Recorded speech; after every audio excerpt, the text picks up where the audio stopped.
오늘도 새벽 아침을 깨워서 주님 앞에 나온 우리 갈릴리 가족 여러분들을 주님의 이름으로 환영하며 축복합니다. 오늘 말씀 속에서 큰 은혜가 있으시기를 간절히 소망합니다. 오늘 바울이 이렇게 골로새 교회에게 이렇게 편지하는 내용이 담겨져 있는데요. 이 편지 안의 내용에서 어떤 깨달음이 있을지 함께 알아가기 소망합니다. 먼저 바울이 골로새서 이 4장에서 계속해서 강조하는 말은 기도하라라고 이렇게 권면하고 있는 것을 우리가 알 수가 있습니다. 오늘 이 짧은 구절 속에서 기도에 대해서 이렇게 크게 세 가지로 이렇게 나눠서 이야기를 하고 있는데요. 첫 번째로는 기도는 계속하는 것이라고 이렇게 이야기하고 있습니다. 바울의 또 다른 옥중서신인 에베소서에서는 모든 기도와 간구를 하되 항상 성령 안에서 기도하라고 권면하고 있었고, 또 많은 성도들이 알고 있는 말씀인 데살로니가 전서 5장 16절로 18절에서도 항상 기뻐하라, 쉬지 말고 기도하라, 범사에 감사하라고 권면하고 있습니다.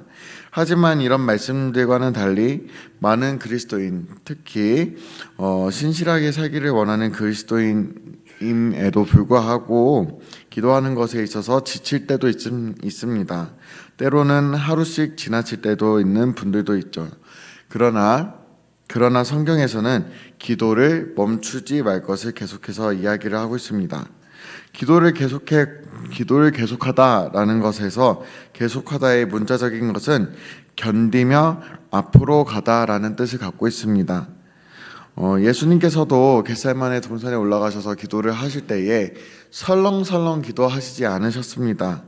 오히려 힘쓰고 애써 간절하게 기도하셨다고 나와 있고요. 그 간절함과 힘쓰신 것이 얼마나 극심했는지 땀이 땅에 떨어지는 것이 핏방울 같았다고 이렇게 이야기할 정도로 예수님께서는 간절한 마음으로 기도를 하신 것을 보여줍니다. 또한 그 기도를 아는 그 제자들이 예수님께서 약속하신 성령을 기다리면서 기도할 때에 마음을 같이 하면서 오로지 기도하는 것에 힘썼다는 것입니다. 이런 부분들을 봤을 때 기도를 하는 것에 있어서 결코 설렁설렁하지 않고 매 순간순간마다 기도로 살아가야 함을 바울은 이렇게 첫 번째로 권면하고 있습니다. 두 번째로는 기도는 감사함으로 드리는 것이라고 이렇게 이야기를 하고 있습니다. 우리의 신앙생활 가운데 하나님께 감사를 드린다라고 하는 것은 우리가 원하는 것을 받았다는 것으로만 해석해서는 안 됩니다. 그것은 굉장히 일부분인 부분인데요. 하나님께 감사를 드린다는 것은 우리가 지금의 삶의 자리까지 오게 된 것이 하나님의 인도하심이며, 또 하나님의 은혜로 말미암아 내가 이 자리까지 올 수 있게 되었다. 또 비록 내가 원하지 않는 상황에 있을지라도, 내가 원하는 상황에 있지 않을지라도 그 가운데에서도 주님을 찾을 수 있음에 감사드린다. 또 그 있는 그대로를 수용한다는 뜻이죠. 한마디로 표현한다면 지금 내 삶의 자리 있는 그대로를 수용하면서 주님 앞에 매 순간 감사할 수밖에 없다는 것입니다. 그래서 하박국 선지자가 비록 무화과 나무가 무성하지 못하며 포도나무에 열매가 없으며 감람나무에 소출이 없으며 밭에 먹을 것이 없으며 우리의 양이 없으며 외양간에 소가 없을지라도, 그럼에도 불구하고 뭐라고 고백하고 있나요? 여호와로 말미암아 즐거워하며 하나님으로 말미암아 기뻐하리로다라고 고백하고 있습니다. 지금 당장 열매가 없고 지금 당장 소출이 없고 가축이 없는 상황은 결코 좋은 상황이 아니죠. 그럼에도 불구하고 감사하고 기뻐할 수 있는 것은 그 상황 가운데 그 상황들을 하나님께서 알고 계시며 분명히 인도해 주실 것이라는 그 믿음이 있기 때문에 그렇게 고백할 수 있는 것입니다. 우리가 하나님께 드리는 그 감사의 출발은 우리가 하나님의 자녀가 된 것과 더불어서 지금 상황에 있는 그대로 그 그대로를 인정하고 받아들이는 것부터 감사가 시작됩니다. 이런 고백이 잘 담겨진 찬양이 있는데요. 여러분들 한 번쯤은 들어보셨을 것입니다. 손경민의 감사라는 그런 찬양인데요. 가사를 한번 읊어드릴 테니 묵묵히 묵상해 보기를 원합니다. 한번 제가 읊어드리도록 하겠습니다. 오늘 숨을 쉬는 것 감사, 나를 구원하신 것 감사, 내 뜻대로 안 돼도 주가 인도하신 것 모든 것 감사, 내게 주신 모든 것 감사, 때론 가져가심도 감사, 내게 고난 주셔서 주 뜻 알게 하신 것 모든 것 감사, 항상 주 안에 있음 감사, 참된 소망 주심도 감사, 나 같은 사람도 자녀 삼아 주신 것 모든 것 감사. 주님 감사해요. 주님 감사해요. 내가 여기까지 온 것도 은혜입니다. 주님 감사해요. 주님 감사해요. 나를 사랑하신 주 사랑 감사합니다. 이렇게 감사, 모든 것에 있어서 다 감사로 고백하는 찬양이 있습니다. 사랑하는 우리 갈릴리 가족 여러분들과 저도 항상 늘 감사로 나아가는, 어떤 상황에 있어서도 내가 원하는 상황이 아니지라도, 내가 기쁠지라도 슬플지라도 감사하는 마음을 잃지 않는 저와 여러분이 되기를 소망합니다. 세 번째로는 깨어 있으라고 이렇게 권면하고 있습니다. 깨어 있다는 것은 영적인 긴장감을 잃지 않는다는 것입니다. 바른 신앙생활을 계속해서 이어가는 데 있어서 갖추어야 할 중요한 자세이죠. 이게 바로 영적인 긴장감입니다. 깨어있지 못한, 그리고 영적인 긴장감이 풀어지게 된다면 흔히 썬데이 크리스천이라고 하죠. 썬데이 크리스천, 형식적인 그리스도인이 될 수밖에 없습니다. 깨어 있어야지 진정한 그리스도인이 될 줄로 믿습니다. 그래서 바울은 계속해서 깨어 있으라고 이렇게 이야기를 합니다. 그래야지만 우리가 주님의 뜻을 알아갈 수가 있고 영적 전쟁에서 승리할 수가 있기 때문입니다. 전쟁에 있어서도 긴장감을 놓치게 되면은 적군에게 당할 수밖에 없습니다. 그러나 긴장 상태를 늘 유지하게 된다면 적군이 아무리 쳐들어오게 될지라도 그 긴장감 때문에 내가 바로 대응할 수 있으며 당하지 않고 넉넉히 승리하게 되는 것을 저와 여러분이 알기를 원합니다. 그래서 영적 전쟁에 있어서 항상 긴장감을 놓치지 않고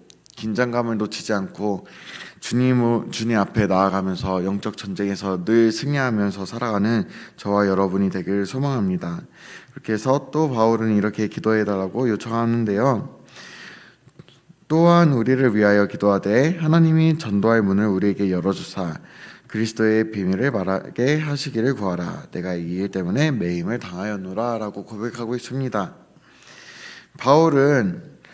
당시 바울의 삶은 제자 중에 제자라고 할 수 있고 사도 중에 사도라고 말할 수가 있습니다.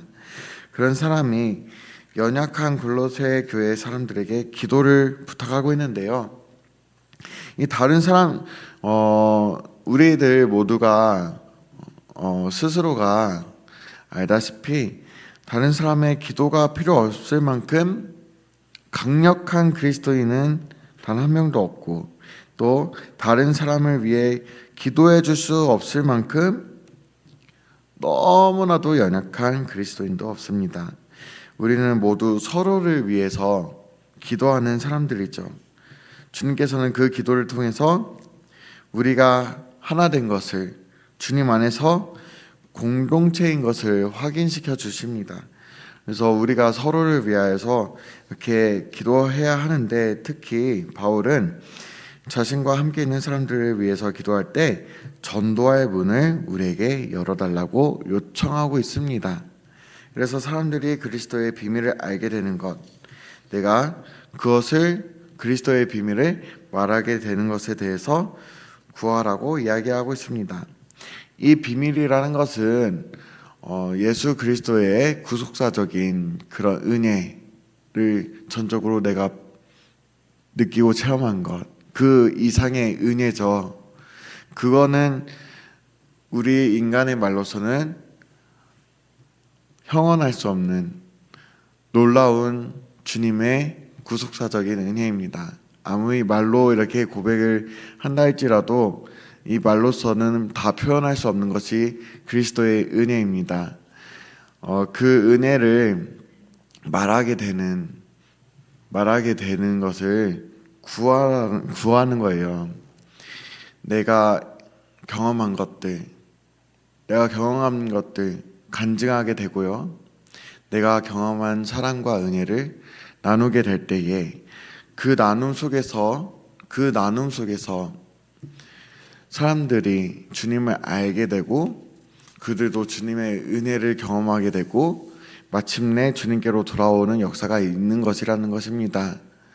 그러므로 우리는 깨어 기도하면서 그 가운데 또 우리가 기도하기를 원하는 것은 우리가 그리스도의 비밀을 말하게 되는 것. 그래서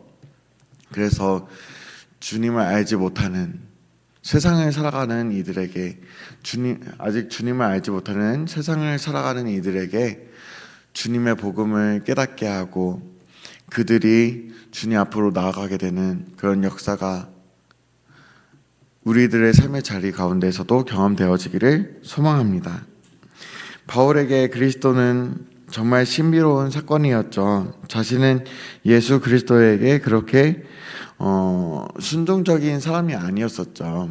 적대적인 그런 자세를 취하였고 그리스도를 따르는 주님을 따르는 사람들을 투옥시키는 것에 있어서 선두자로서 이렇게 나선 사람이었고요. 심지어 죽임을 당하는 것도 이렇게 복음을 전하다가 그것이 옳지 않다고 생각이 되어서 복음을 전하다가 죽임을 당하여도 그들은 마땅하다고 생각을 했던 게 바울이었습니다.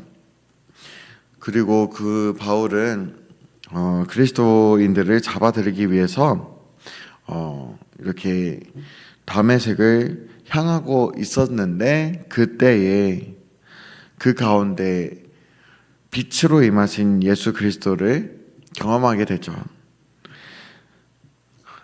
주님께서 인간에게 찾아오는 것, 그렇게 자신을 찾아와 주신 것은 더더욱 있을 수 없는 주님의 은혜였고, 자신을 그리스도의 사도로 삼아 주신 것은 바울에게 있어서 상상 밖의 일이었습니다. 그래서 바울은 그리스도의 그 체험, 은혜를 신비라고 표현할 수밖에 없었고, 그 신비를 전하는 통로가 되는 것은 마땅한 일이 되어버렸습니다. 사람들을 옥에 가두게 하고 핍박했던 바울이 그리스도의 그 신비를 경험하게 됨으로써 자신이 옥에 갇힌 그런 상황을 겪게 되기도 하고 핍박을 당하게도 되지만, 그런 가운데서도 그가 복음을 말하는 것, 그리스도의 비밀을 말하는 것을 그치지 않은 것은 그가 경험한 놀라운 주님의 은혜가 있었기 때문입니다. 그 비밀들을 말하게 됨으로써 주님의 일들이 펼쳐지게 됩니다. 이것을 저와 여러분이 알고 삶으로 실천하면서 나아가기를 소망합니다. 나만이 은혜를 갖고 있지 않고 그 은혜들을 나눔으로써 모두가 주님의 비밀을 알게 되기를 원합니다. 그렇게 해서 그렇게 계속해서 기도하고 비밀을 말하게 되면서 거기에서 나타내게 된다고 4절에서 이야기하고 있는데요. 그리하면 내가 마땅히 할 말로서 이 비밀을 나타내리라 라고 이야기하고 있습니다. 그래서 골로새 교회가 자신을 위해서 기도해 준다면 자신은 목숨을 다하는 날까지 그리스도의 신비를 전하고 싶다고 이렇게 피력을 하고 있습니다. 우리 각자가 그리스도인이 어떻게 되었는지 한번 돌아보길 원합니다. 어떻게 그리스도를 알게 되었는지 되돌아보길 원합니다. 그리스도인의 가정에 태어나서 모태신앙으로서 자연스럽게 그리스도인이 되었는지, 불신 가정에서 태어나서 어떤 사건이나 계기를 통해서 누군가의 손에 이끌려서 교회로 오게 되어서 그리스도를 알게 되었든지 모두가 다 주님의 신비를 경험하게 된 것 아니겠습니까? 우리들은 그런 신비를 경험한 사람들이고 그런 경험한 사람들답게 그리스도의 신비를 전하는 주님의 통로들임을 우리가 기억하며 나아가길 소망합니다.